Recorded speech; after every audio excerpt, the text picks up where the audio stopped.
उच्च हेबा पई कर जेबे आशा उच्च कर आगे निज मातृभाषा। नमस्कार, जय जगन्नाथ, वंदे उत्कल जननी।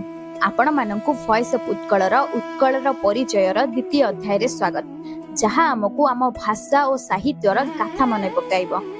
स्वभाव कवि गंगाधर मेहेर तांक कविता रे लिखिथिबा उच्च हेबा पई कर जेबे आशा उच्च कर आगे निज मातृभाषार अर्थ, जदि आमे जीवन रे आगको बढ़िबाकु चाहुचे तेबे प्रथमे आमे निज मातृभाषा को सम्मान देबा आवश्यक। चर्यापदरू आरंभ करी आज पर्यंत ओडिया भाषार एक दीर्घ इतिहास रही।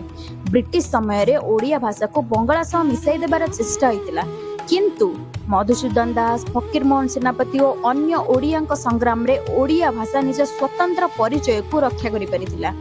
1 एप्रिल 1936 रे भाषा आधार रे ओडिशा एक स्वतंत्र प्रदेश हला। यह भारतर प्रथम भाषा भित्तिक राज्य थिला। 2014 मसीह रे ओडिया भाषा शास्त्रीय भाषार मान्यता पाइथिला। आदिकवि सारला दास को ओडिया महाभारत, जगन्नाथ दास को भागवत, कवि सम्राट उपेन्द्र भंज काव्य, फकीरमोहन सेनापति गल्प और उपन्यास ओडिया भाषा साहित्यर प्रमाण। किंतु प्रश्न हेउची, एते गौरवमय भाषा साहित्य थिले मध्य आज आमे निज मातृभाषा को काहेकि सम्मान देउना? आम मातृभाषा आम साहित्यर भविष्यत कौन?